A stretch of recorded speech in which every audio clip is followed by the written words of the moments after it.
Pinagbabaklas naman ng COMELEC ang iligal na campaign materials ng mga kandidato. May mga hindi sumunod sa tamang sukat at meron ding sinabit pa ang poster sa kawad ng kuryente. Narito ang report ni Mon Gualvez.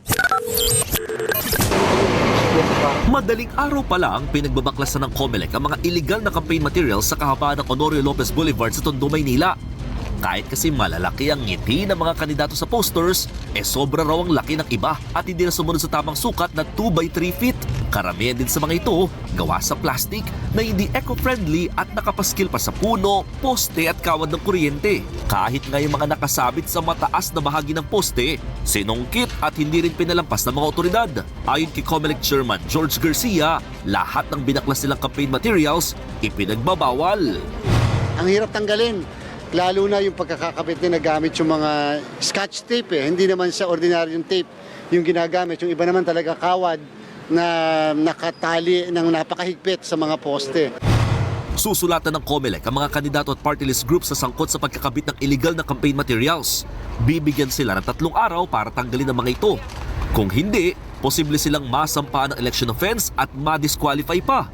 Ang isa sa mga party list na nabaklasan ng maraming posters, sinabing handa silang sumunod sa utos ng COMELEC.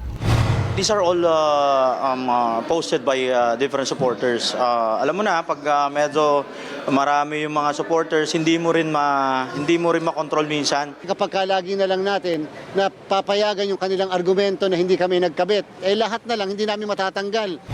Paglilino ng COMELEC, hindi susunugin ang mga nakumpiska nilang campaign materials.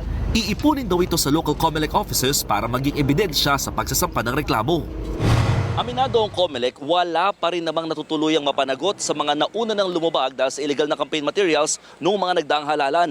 Pero dahil sa binuong task force na tututok dito, sila na raw ang magsasampa ng kaso at hindi na kailangang maghintay pa ng magreklamong botante. Paalala rin ng COMELEC na nagsimula na ang campaign period, dapat ipaalam sa kanilang mga ipamimigay sa kampanya tulad ng mga t-shirt, bowler at sombrero na may muka at pangalan ng kandidato.